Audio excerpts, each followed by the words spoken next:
Bonjour et bienvenue sur votre chaîne d'information Sahel Info. Si vous êtes nouveau, n'oubliez surtout pas de vous abonner pour ne plus rien manquer sur l'actualité au Sahel, car l'information vous donne accès au monde. Les Européens se sont sans doute passé le mot. Pas question de respecter la souveraineté du Mali, leurs armées se déploieront sur le territoire malien, comme bon leur semble. Opposition des autorités ou pas, l'Allemagne vient de rejoindre cette position dangereuse. La Bundeswehr dans l'aventure de l'armée d'occupation, photo web. Dans une interview accordée au journal Die Welt, la ministre allemande de la Défense, Christine Lambrecht a déclaré qu'il n'est pas question pour son pays de retirer ses troupes du Mali quel qu'en soit l'avis des autorités de Bamako. Pour ce ministre, tant que les Russes seront au Mali, les troupes allemandes y resteront. Le gouvernement de la transition a interdit, il y a quelques jours, le survol du Mali par l'aviation militaire allemande.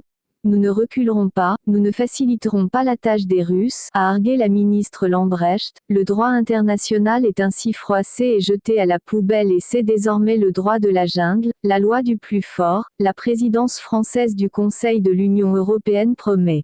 Christine Lambrecht n'a que faire de la souveraineté du Mali.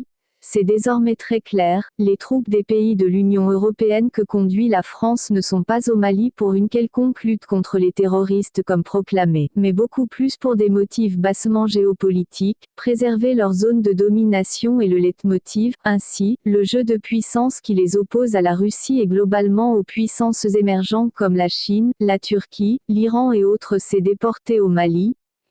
Il apparaît clairement également que les Européens qui se sont engagés dans un dangereux bras de fer avec la Russie en Ukraine et sur d'autres terrains de l'Europe de l'Est veulent continuer cette guerre des nerfs en Afrique, que dit l'Union africaine, UA, et la Communauté économique des États d'Afrique de l'Ouest, CEDEAO, de ces confrontations Est-Ouest sur son sol et qui prend de plus en plus l'allure d'une guerre froide. La victime de ce jeu impitoyable ne peut être que l'Afrique. Aujourd'hui, c'est le Mali et demain.